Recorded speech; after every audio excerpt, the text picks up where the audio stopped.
Side ಜನ ಪಡ್ಕೋಬೇಕು sir. Lakh ಜನ ಬಂದು ನಾವು ಬಂದುಬಿಟ್ಟು ಅದಾದ ನಂತರ ಇದುವರೆಗೂ ಯಾರು ಆ ಥರದ ಪ್ರಯತ್ನ 20 ವರ್ಷದಲ್ಲಿ ಯಾರೂ ಪ್ರಯತ್ನ ಮಾಡಿಲ್ಲ. ನಾನು ಮೊನ್ನೆ ಸುಮ್ಮನೆ ನಮ್ಮ ವೆಂಕಟೇಶ್ ಅವರು ಹೇಳ್ತಾಯಿದ್ರು, ಸರ್ ಕರ್ನಾಟಕ ಲಲಿತ ಕಲಾ ಅಕಾಡೆಮಿಗೆ 60 ವರ್ಷ ಆಗಿದೆ.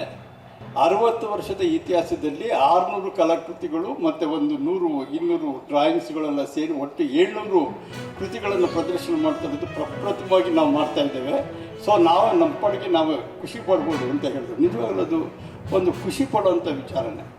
ಚಿತ್ರಸಂತೆ ಮತ್ತು ಬಿನಾಲೆಗಳ ನಡುವೆ ಒಂದು ಪ್ರತಿಷ್ಠಿತ ಕಲಾವಿದರುಗಳ ಅಥವಾ ರಾಷ್ಟ್ರದ ಪ್ರಮುಖ ಪ್ರತಿಷ್ಠಿತ ಅಂದರೆ ರಾಷ್ಟ್ರದ ಪ್ರಮುಖ ಕಲಾವಿದರ ಒಂದು ಶೋ ಮಾಡಬೇಕು ಅನ್ನೋದು ಈ ಸರ್ತಿ ನಾವು ತೀರ್ಮಾನ ಮಾಡಿದ್ದೇವೆ. ಬೈ ಇನ್ವಿಟೇಷನ್ ಅದು ಮಾರ್ಚ್ ತಿಂಗಳಲ್ಲಿ 1ನೇ ವಾರದಲ್ಲಿ ಚಿತ್ರಕಲಾ ಪರಿಷತ್ನಲ್ಲಿ ನಡೀತದದು. ಮಾರ್ಚ್ 5ರಿಂದ 9ರವರೆಗೆ ನಡೀತದದು. ಅದೊಂದು ಪ್ರಥಮ ಪ್ರಯೋಗ ಬೆಂಗಳೂರಿನಲ್ಲಿ. ಇದುವರೆಗೆ ಕೆಲವರು ಸಣ್ಣ ಪ್ರಮಾಣದಲ್ಲಿ ಮಾಡಿದರು, ಆದರೆ ಇಷ್ಟು ದೊಡ್ಡ ಪ್ರಮಾಣದಲ್ಲಿ ಮಾಡಿಲ್ಲ. ಹೊಸ ಹೊಸ ಆಲೋಚನೆಗಳೊಂದಿಗೆ ಹೊಸ ಯೋಜನೆಗಳೊಂದಿಗೆ ಇನ್ನಷ್ಟು ಎತ್ತರಕ್ಕೆ ಕರೆಯಲಿಕ್ಕೆ ಪ್ರಯತ್ನ ಪಡ್ತಿದ್ದಾರೆ. ಅವರು ಪ್ರತಿ ಸರಿ ಚಿತ್ರಕಲಾ ಪರಿಷತ್ಗೆ ಭೇಟಿ ಕೊಡೋಕ್ಕೆ ಬಂದಾಗಲೆಲ್ಲ ಒಂದು ಹೊಸ ಯೋಚನೆಯೊಂದಿಗೆ ಬರೋದು. ಒಂದು ಹೊಸ ಯೋಚನೆ ಮತ್ತು ಒಂದು ಹೊಸ ಯೋಜನೆ ಎರಡು ಇಟ್ಕೊಂಡು ಬಂದು ಚರ್ಚೆ ಮಾಡಲಿಕ್ಕೆ ಬರ್ತಾರೆ. ಸೊ ಅವರ ಶ್ರಮ ಸಾರ್ಥಕವಾಗಿರಲಿ.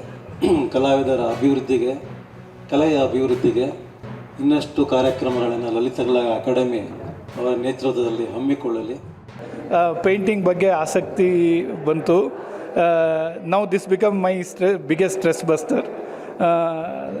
We were lucky to have an exhibition of this kind happening in Bangalore, and I could buy 9 of them. There are plenty of good work.